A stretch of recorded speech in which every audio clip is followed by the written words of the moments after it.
Hi, welcome to our newest videocast. This is a guide to the whole world. We're going to tell you some scary stories, but remember, don't be scared. The first story is a short one about a lady and a mysterious man.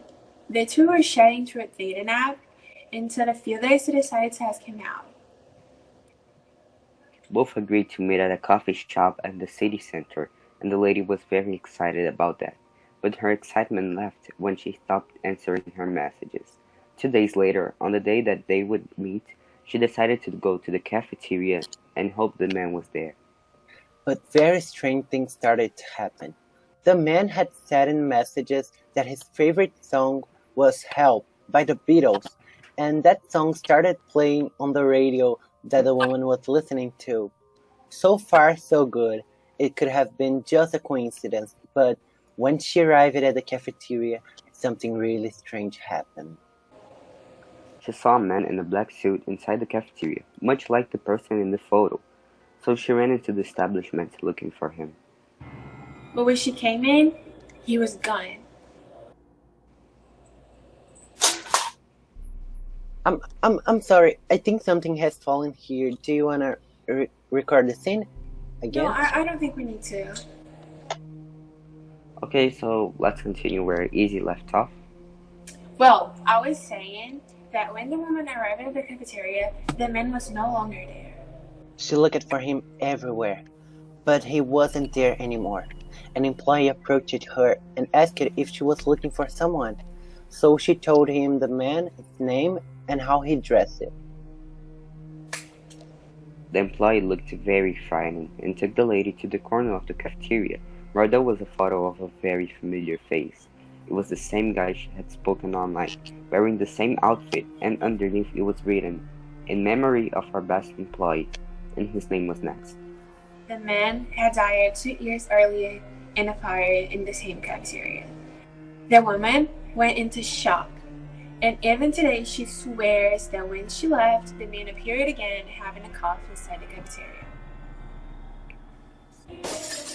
Guys, give me a minute. I will see what happened. Okay. So, what do we do now? Probably we wait for her. Okay. Guys, you won't believe what just happened. Like, in fact, what has not happened. Is everyone okay? There was no broken glass. My parents, the noise, they didn't hear. So, let's continue with the videocast. We can see what happened later. Let me see what's the next story. Oh, it's time for the dark hospital. I love this one. The poor man just wanted to know what was going on with him, but well, you will already know. Well, it all started in a beautiful summer afternoon. The sun was almost gone, and a beautiful full moon was forming in the sky. Henry, a middle-class man, started to feel sick and ran to the hospital looking for help. It was too well to be true. The hospital was treating Henry. They took care of his supposed illness and even gave him food. But then the bill came, and everything has cost far more than the man could afford. He tried to explain himself, told of his financial condition, and even offered to do voluntary work as payment. But the doctors did not accept. So Henry did the most rational thing to do. He tried to escape from the hospital. He had nowhere else to run. The doctors were in the corridors, as well armed security guards and alarms. Behind him was a door that led into the dark room, and without thinking twice, he entered in the room and locked the door. After a few seconds of hitting the wall, Henry finally found the switch. The lights went on, and he found the room completely destroyed. There were torn ropes, destroyed objects, blood everywhere, and sketch marks. Apparently, some patient was in a very bad mood. At the end of the room was another door, with a knitted knob, and mysterious noises came from inside. Now, Henry could also hear the doctors knocking hard on the other door and telling him to get out, but he was very curious to know what was on the other side. The sound intensified but he was too focused on the door.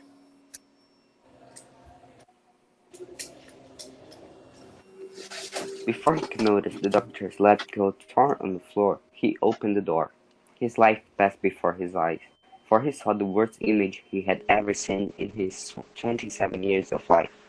An extremely hairy man with big teeth, torn clothes, and a snout.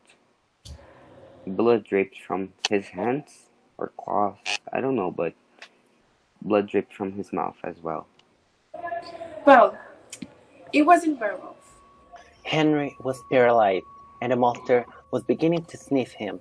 There was no escape but to find a distraction and run. However, the doctors were outside. He was in a dilemma now. Go out and face the doctors or try to survive a lycanthrope.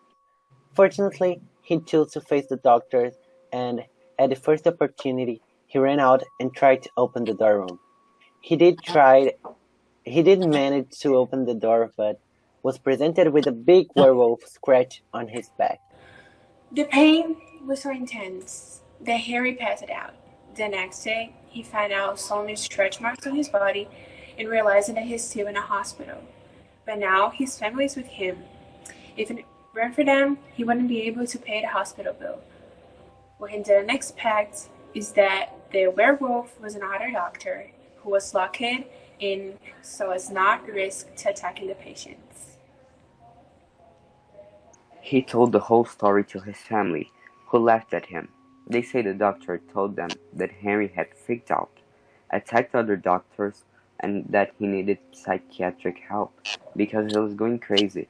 The funny thing is that this doctor had very hairy arms, and Henry's younger sister had nicknamed him Dr. Dog. Wow. I didn't expect that. I would be terrified of meeting a werewolf. They're furry and strange and... Tavares, was this your dog? I don't have a dog. It was probably the neighbor's dog.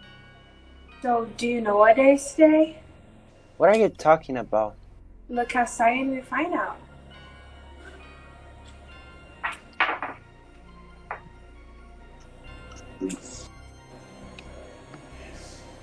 It can be. It's impossible. There are no werewolves here. They aren't real. But we're almost at midnight, and in a full moon, I think it could be a werewolf.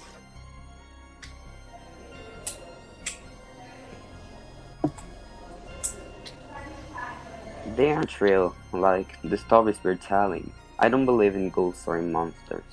They're like Santa or a tooth fairy that were created to trick children. Really? And why would they mess with us? We are not doing anything bad, right? I don't think so. Just be careful, please. I don't want to be hunted by a ghost. They're scary. Hey, don't be frightened. We're here to help you. Not literally here, but you know. Help! Help! What the hell just happened? Gui, are you there? Please answer us. I think something serious happened to him. I'm gonna call his family. Maybe they heard something. Please do it. I'm going to stop recording.